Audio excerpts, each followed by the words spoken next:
All right, ladies and gentlemen, welcome to I'll name this segment later. Spit That Grease with GTG. TED Talk. Welcome to my TED Talk extended version or extended edition. I don't know. I'm still working on it. In any case, we'll run with some of this funny stuff that I got going on here for now until I figure it out. I'd like to speak to you guys actually about something a bit serious. I was talking to I had presented this to my stream. It's been probably a day or two since I did that. And I let it sit in my noodle for a minute, and then I'm going to address it in a video. We're going to talk about it here. I'm going to kind of preface it with you guys for a bit, and then eventually we'll get into a video for it. I'm not sure if you guys are keeping up with LOLCOW Live, LOLCOW Queens. I don't blame you if you're not. Don't worry about it. If that's kind of why I'm talking about this now. So when the video comes up, or if you want to click off this video, I don't even blame you, because I know a lot of people don't like it. It's boring, it's scripted, it's a lot of bullshit, truth be told. But ladies and gentlemen, what happened the other night was pretty interesting. So humor me, if you would, for just a few minutes, and let me try to explain this to you. This was literally an example of when keeping it real goes wrong.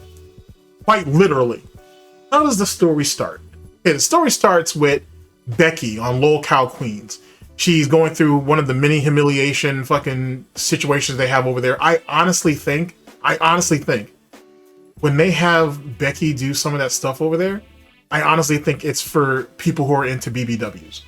You know what I'm saying? I think that's what it is. Just like how Foodie Beauty does her mukbangs, and Amberlynn Reed does her mukbangs, and a Hungry Fat Girl do their mukbangs, and they're actually like feeder content too. Like they serve both purposes.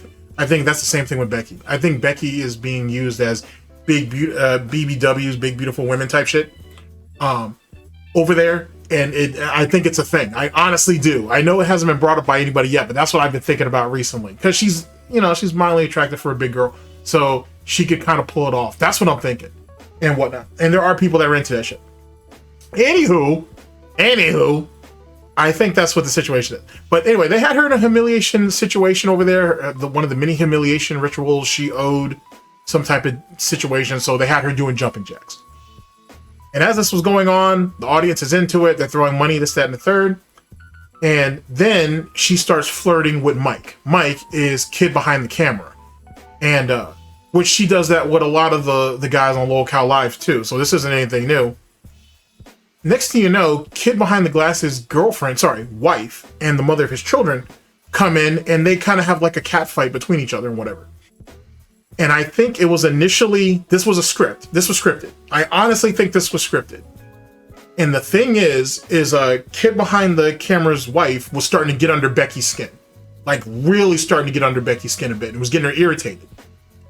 So then Becky, going off the script, going into business for herself, for those of you who like your wrestling terms, she turned a work into a shoot and called out how, you want to go ahead and criticize me about this, that, and the third, but what about when Mike, Kid Behind the Camera, was dating you when you were 15 years old and he was 22?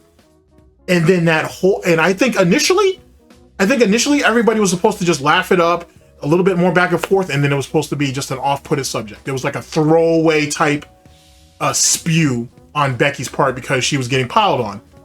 She's a big girl, she should be able to handle it. But anyway, she's getting dog piled on. And then it got real.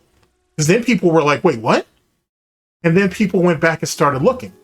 So there was a guy named the Big Lebowski, or it's supposed to be Big Lebowski, but I think it's pronounced Big Lebowski. And he did a video, because he actually goes over LOLCOW, like LOLCOW Live type shit. Like he does videos every once in a while talking about it. And I saw his video on it, breaking some of it down, and then he broke down some of Kid Behind the Camera's lore. So I saw that video. I thought that was crazy that shit was going on. And then I was trying to catch up on like what happened the next day. Like, you know what I mean? And that's when this huge discussion came up. Hey, he, is Kid Behind the Camera a PDF?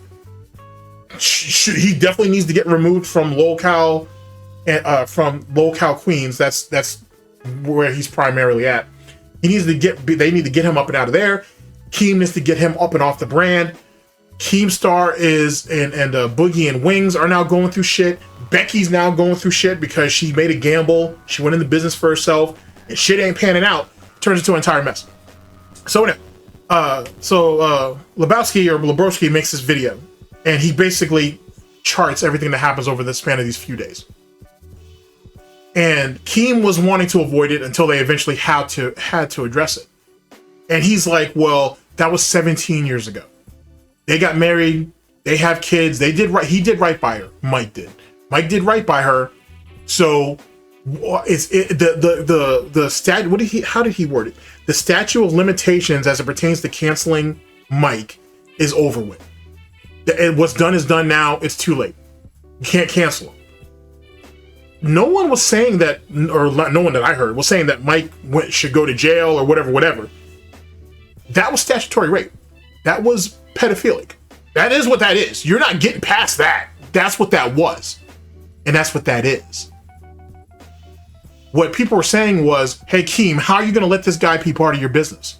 How are you going to let him still keep his spot and be on camera and do all these things, knowing what he did? Now, let's, for the sake of clarity, let's present Kid Behind the Camera's point of view on this. He was 22 years old. He was on Facebook. He was looking for a woman, or he was looking for somebody who was 18 years old and could drive, because he was 22 and he couldn't drive. And that's what he was looking for in a partner at that time, in a girlfriend or whatever. The woman who's now Mike's wife, who was 15, she saw his post. They started talking. Then they started dating.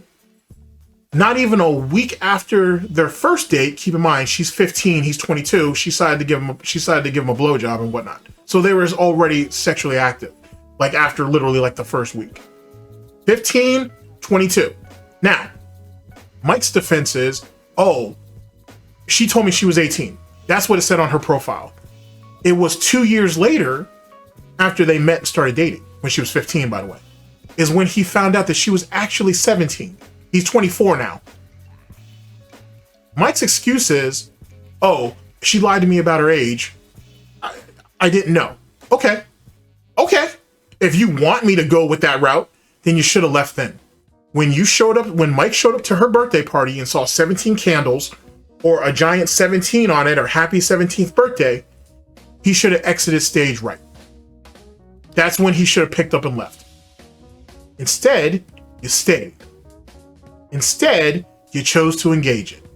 Instead, you chose to already go with it. Now, they made a video back in the day talking about this. That chick looks super fucking young, bruh. It is what it was. So anyway, so that's Mike's defense. Oh, I found out 2 years later, she lied to me. She said she was 18. She was really 15. I found out 2 years later, she was 17. I'm 24. Oh, well, I already put 2 years into it. Not an excuse. Not at all. There's no way you would consider that as an excuse at all. And it didn't make you feel a certain type of way as a grown man that you were fucking with a child. You were messing with a child. That didn't make you feel a certain type of way. Knowing now after 2 years of being with this person, that didn't bother you. Whatever. So now that's Mike's defense. That, hey, she lied to me about her age, this, that, and the third, but that was 17 years ago. We have kids. We got married. What do you expect to have done now? I expect something to be done, to be honest. I expect you to acknowledge the fact that, hey, I was wrong, because you were wrong. You were wrong for still staying with a kid when you were a grown-ass man. You may have not have known the first time. Okay, bet. That's your first out. It's still fucked up. It's still fucked up, and people should still side-eye your ass. But you know what I'm saying? There's still that. But when you found out that she was 17, that's when you should have exited out of that situation. Hey, she lied to me about her age, but when I found out what her age was, I was done, and I was out. Still don't make you look great, but it was better than what you ended up doing. So you decided to stay with her, you got married, you have kids, this, that, and third. Well, that's actually not true. They actually had kids with each other before they got married. So now, myself, I said this on stream, I wonder how old is their oldest kid? Because depending on how old their oldest child is, really starts to explain the story, but no one wants to talk about that apparently. Anyway, so that's what the scenario is. So that's Mike's part of it. And that's his mic situation. Now let's jump over to LOLCOW and Keemstar's part of it. Keem is freaking the fuck out because he thinks this is a nothing burger. He's like, should Mike have been canceled back in the day for that? Yes. What Michael did back then, was it wrong? Yes. What's done is done now, bruh. What do you guys want me to do about it?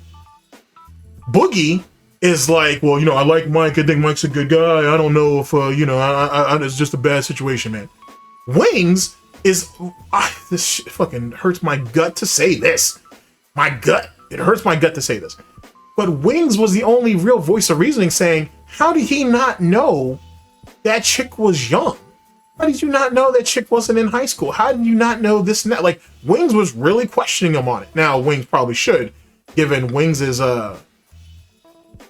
proclivity, his opinion on the age of consent. You may want to go over there to like Lummox or Breaking Banquet or one of them fellas, and they'll explain that whole shit to you. They'll explain that whole shit to you. I'm already on real shaky ground talking about this the way I'm doing it now. So Wings is the only one that's out there really headhunting Mike on this, or a kid behind the camera, and he needs to, because the way people look at Wings, and as they should look at him. So now Keem is like, well, so Keem is kind of gradually trying to age Mike down and age the wife up to try to make it not seem so bad. He's like, what do you want me to do now? This, that, and the third. And people in the Discord, as well as people that were on the stream chat, were like, you got to look at the overall brand itself, dude. You're this LOLCOW network, this LOLCOW umbrella that you're trying to build.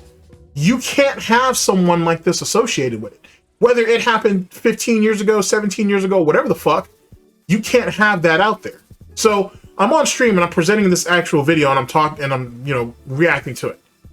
So then I decided to go over, and Keem says that he did a story on this 7 years ago.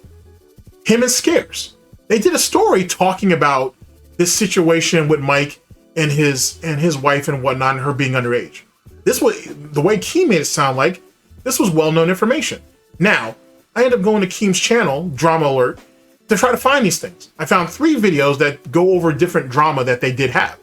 Like Kid Behind the Camera's brother had like a major drug addiction. He had attacked them on some bullshit or whatever. There was fucking A, dude. They that same brother had one of his friends over and at his house, and he was trying to make moves on his 9-year-old sister and whatnot. Not a 9-year-old was almost SA'd by, I don't know how old they were. They must have been like 11 or 12 at that time, or whatever that was. And instead of stepping in and stopping the shit, Kid Behind the Camera's brother says, oh, well, he was just going to leave the room. He didn't want no parts of it, so he just wanted to leave the room. So you're going to let your sisters, there's 2 sisters, I'm sorry.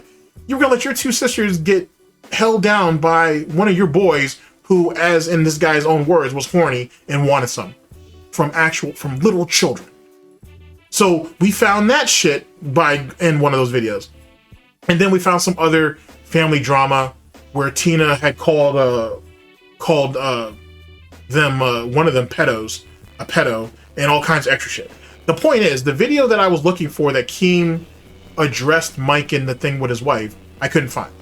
That doesn't mean it doesn't exist. Doesn't mean it's not on Drama Alert somewhere. It might be just in the title of another video or something. I couldn't find it.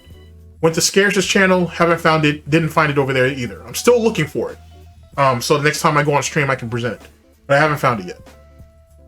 In any case, that was just a side mission I chose to go on stream. Back to LOLCOW Live. LOLCOW Live is torn. Because essentially, they like Mike, they want to keep Mike around, they understand that the optics look bad. Keem is kind of sweeping for Mike. He acknowledges that the shit's messed up, because it is, but he's also like, what do you want me to do about it? Basically, it was X amount of years ago, what do you want? Then Keemstar goes to Nicholas Deorio, who's over there talking about the Destiny nonsense, which is that's just progressively getting worse and worse, I gotta be honest with you. Anyway, he goes over there and wants to talk to Nick and get his opinion on the whole Kid Behind the Camera situation. Nick prefaces it by saying, hey bro, I'm on stream right now, Don't say nothing crazy. Keem's like, well, I have stuff crazy to say. And he's like, okay, you want me to call you back later? You know, we can talk off stream. And Keem just starts talking. You know, Keem's like, no, I need your opinion on this. So he basically lays down the situation to Nick. Nick is like, yeah, I need to actually get more information before, you know, I give you a flushed out opinion, because the situation Nick's in with being attached to that Destiny situation. But the long and short of it is Nicholas Deorio's like, yeah, you need to separate yourself from that guy. Pure and simple. You need to separate yourself from that guy. You can't have that as elicited with your brand. Yeah, it happened all those years ago. They got married, they had kids, whatever. You can't have that associated with your brand, bro. That's just not smart. If Nicholas Deorio said, if that was me, I couldn't be associated with someone, and I can't have that associated with my business and my brand. And it kind of goes off into some other stuff. Like I said, I'll try to put that into my video later on. Keem goes back to LOLCOW Live and says, okay, Kid Behind the Glasses, or Kid Behind the Camera, I'm sorry, Behind a Camera, is not going to be on the show anymore. He's not excluded from the show. He's not on the show anymore, meaning that he's not on camera. He'll be behind the scenes corralling the cows like he normally does. Because, and there's a reason for this. The reason why Keem is so apprehensive, at least initially, the reason why Keem didn't want to get rid of Mike or Kid Behind the Camera is because he is a co-owner of LOLCOW Queens. He has a 50% stake in it. Not in the LOLCOW Live or the LOLCOW umbrella brand, just in that show. So that's why he was so apprehensive of it. Or at least that's what initially I thought. Come to find out, Keem and Kid Behind the Camera go back years. He was friends with him back when the whole drama about Kid Behind the Camera and his wife came out, about how they were dating when she was underage and all that bullshit. Keem knew about all that 7-8 years ago, and he was friends with them probably before that. So that's the reason why Keem didn't want to get rid of him, because Keem was friends with him for a long ass time. It's not just about the business. The fact that they've been friends for a long ass time. Keem has known, because Keem basically admitted that he knew about all this because Drama Alert did a story on it 7+ years ago. So Keem already knew. So he knew about this before he went into business with him. But no one else knew?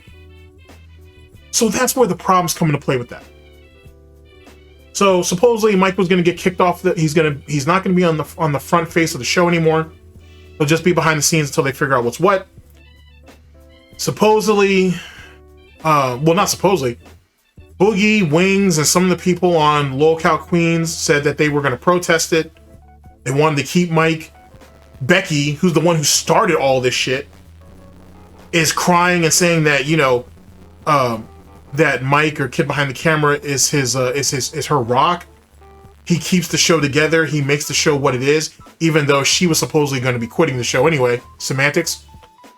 And she can't imagine the show being the show without him. Boogie and Wings are wanting to stand by him. Keem says he was going to stick with this decision.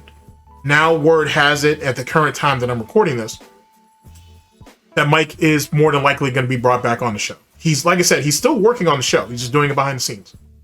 Now they're going to bring him back out.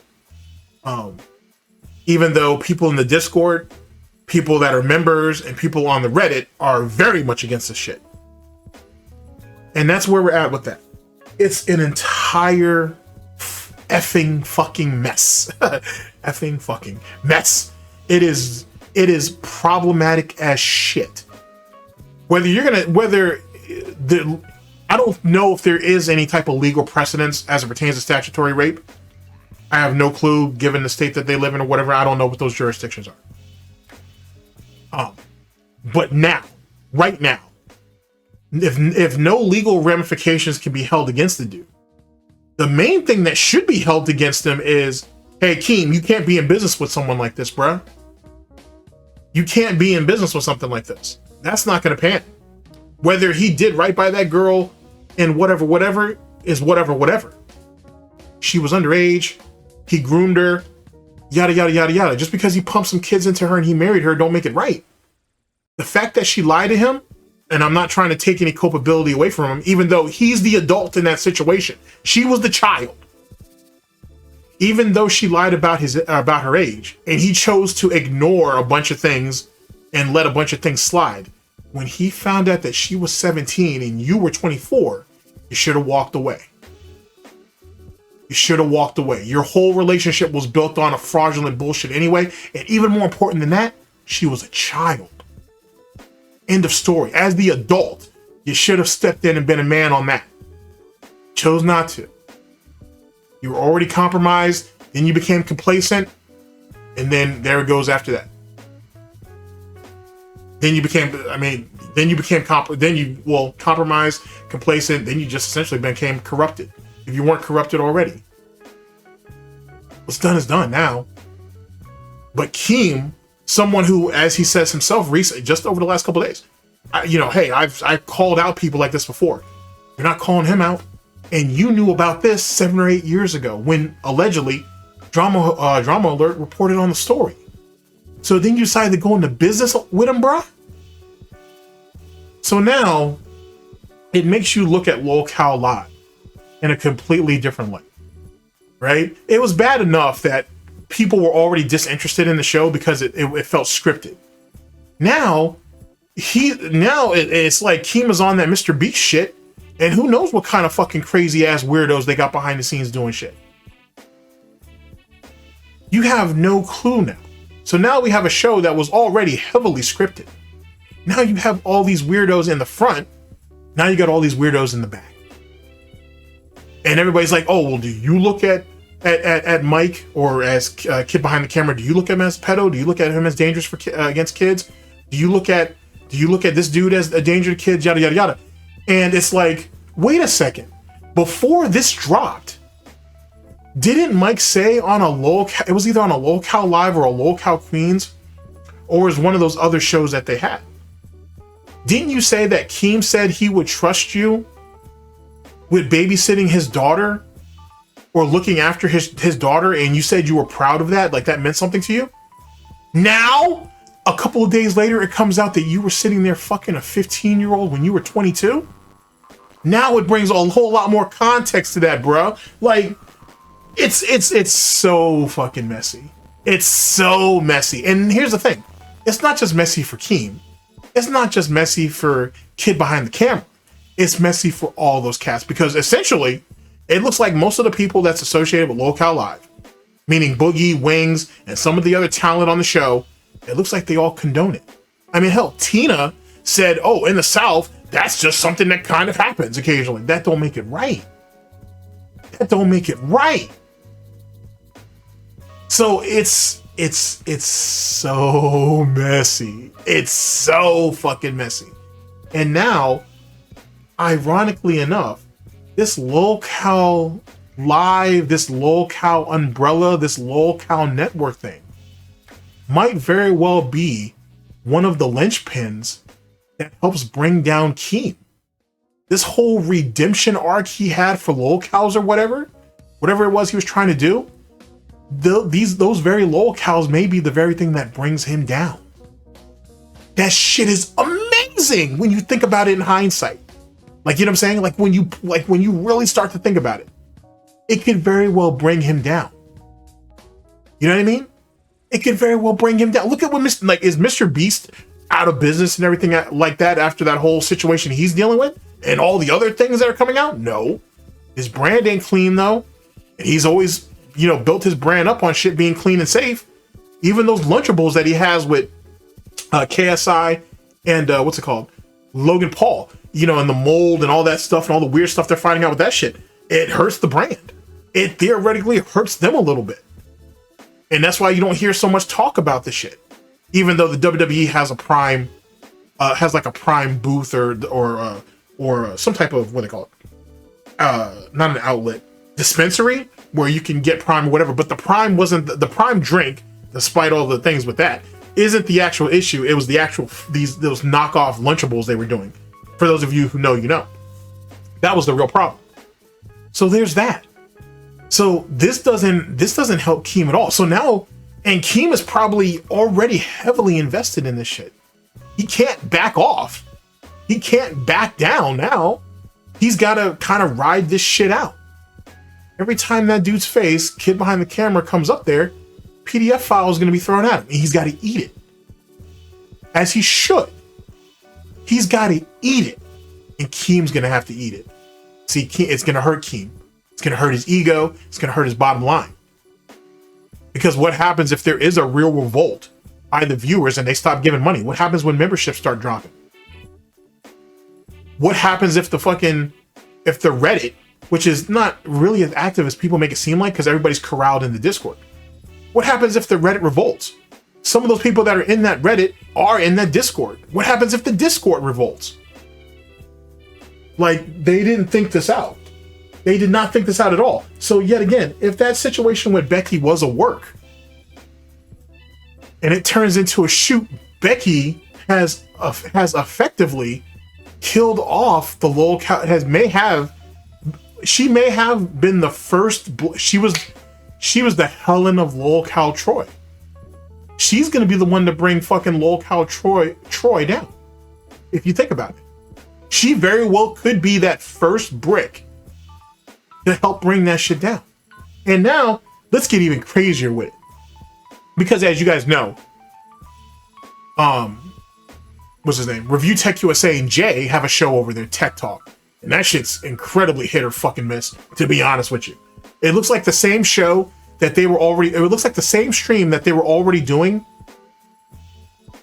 basically now under Keem's umbrella. I don't see any of the organization, any of the scripted talking points, all the things that I said that Review Tech needed to be successful because he does have a voice for radio. All the things that he needs, he's not getting it. He's back in his same fucking element. It's just under Keemstar. He's just collecting a steady check from Keemstar. That's it. That's the only difference. Nothing's really changed. Anywho, where is Review Tech USA speaking on this? Where's his opinion on it? You remember what he said about DSP detractors? You may not. How he says, oh, they don't really care about kids. They don't really care about defending kids and this, that, and the third. They don't give a shit. It's all about making money and shitting on Phil. He actually said this. Well, where are you at now that you're in bed with a guy who's actually a pedophile? A guy who actually did, when he was 22 years old, was messing around with a 15-year-old. Found out that she was lying. She was 17 now. Or she was 17 when he found out. He was 24 and he still decided to stick with her. What do you feel about that, Rich? How do you feel about that? If Rich don't say nothing on it, or if Rich decides to ignore it because he wants to keep getting the bag, well, who are you to question anything about anything, bruh? See, it's different that if you're not in bed with none of these people, right? It's different if you have nothing that connects you to any of these people, right? That's one thing. But you're in bed with those cats. You make money with those cats. You break bread with these people. What do you got to say now about that, Rich? But then again, this is the same Rich, Review Tech USA, who had CP adjacent shit in a Dropbox that can only be accessed by a burner phone that he was using to access it. That seems strange too. And that was all by his own admission. It makes you think. And then you got this nonsense with DJ Academics and him doing all this weird ass shit with 15-year-olds and all that. When Cat Williams said that, hey, in 2024, 2025, he just said the following year, in the next year or so, you're going to start seeing people get exposed and coming out and all this weird shit. He wasn't playing. You got Academics losing his fucking mind, talking about he's getting his back blown out. I'm not even gonna say a pause behind that because that's what he said. He's getting his back blown out, and Aiden and all these other guys, these big streamers, aren't coming to his aid and whatnot. Actually, a lot of them are turning their back on him, and he don't understand what's up. He doesn't understand why, you know, what it was, and this, there is no what it was, bruh. Like, what you did was foul. That was foul. What you doing, especially coming off of the Diddy shit. Now they got him. Now they calling him Diddy. What they call him? They call him Acadiddy. Or Diddy Ack, or Diddy Demics, I think is what they're calling him now. They're calling him a couple different things, honestly. But there's that shit with Academics. You got all this weirdo shit going on out here. Here's the reality, ladies and gentlemen. You don't know nobody out here. You have no clue what any of these people are like. You have no idea what any of these people are like. Just because you go on people's streams, just because you co-stream with each other, just because you give money to them, just because you don't know who any of these people are, bro. DTA, don't trust nobody. Don't trust anybody. All these people running around here talking about morals and values and shit. Keem tried to preach that same shit too, until those morals and values were thrown up in his motherfucking face. Now it's in his backyard, and he's not doing nothing to clean it up. It don't seem like it. He said he was thinking about doing it, but now all the LOLCOWs are circling the PDF, and now they're saying they don't want him to go. Makes you think. Makes you really, really think. So maybe the people who were staying away from LOLCOW Live, LOLCOW Queens, the LOLCOW Network, maybe there was an underlying reason why people stayed away from it.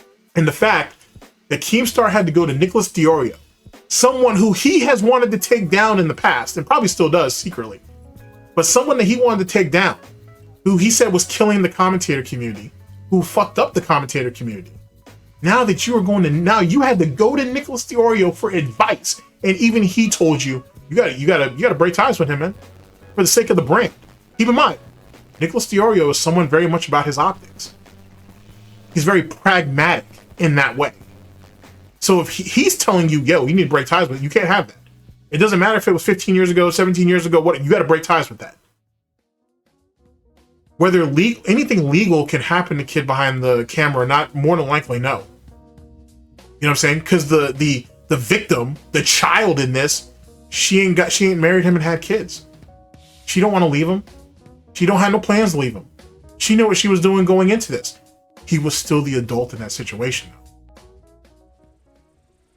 So, point being, Nicholas is saying, yo, you need to get out. You need to cut your ties with that dude and get the fuck out. If Keem decides to keep him around, or if Keem decides to keep him behind the scenes, is up to Keem. But here's the reality, and let me close with this. Keem's more than likely not going to get rid of him. Not because the LOLCOWs are revolting. It's because that he doesn't want to have to pay fucking Kid Behind the Camera out. Remember, Kid Behind the Camera owns 50% of LOLCOW Queens. He would have to pay him out. That means they have to assess what the show is making. That means they may have to open up the books. And Keem probably don't want to open up the books to show what's really going on with that. So, no, that's not happening. That's not happening. If Keem has to keep him off camera for a while, wait till the heat dies down or whatever, that's more like what Keem's going to do. But he's not going to sit there and try to pay this guy out. Not going to do that. Not that he doesn't have the liquidity, not that he doesn't have the ability to raise the capital, but he's not going to want to do that. And more importantly, Mike, for whatever reason, or Kid Behind the Camera, these cows have an emotional attachment to him. He's keeping them in line. He's keeping them suited up to get them out there and get their asses on stage. Something that Keem don't want to do. Something Keem never wanted to do. So Mike took that responsibility on. Keem doesn't want to pick that shit up now. So what is it that shit DSP likes to say? The devil you know? It looks like Keem understood that term even more than we gave him credit for. Maybe more than any of us could really give credit for. Ladies and gentlemen, thank you very much for listening in. I very much appreciate it. I'll catch you guys for the next one of these, whatever I'm going to call it. Catch you guys for the next one of these. Take care of yourselves, people. Later.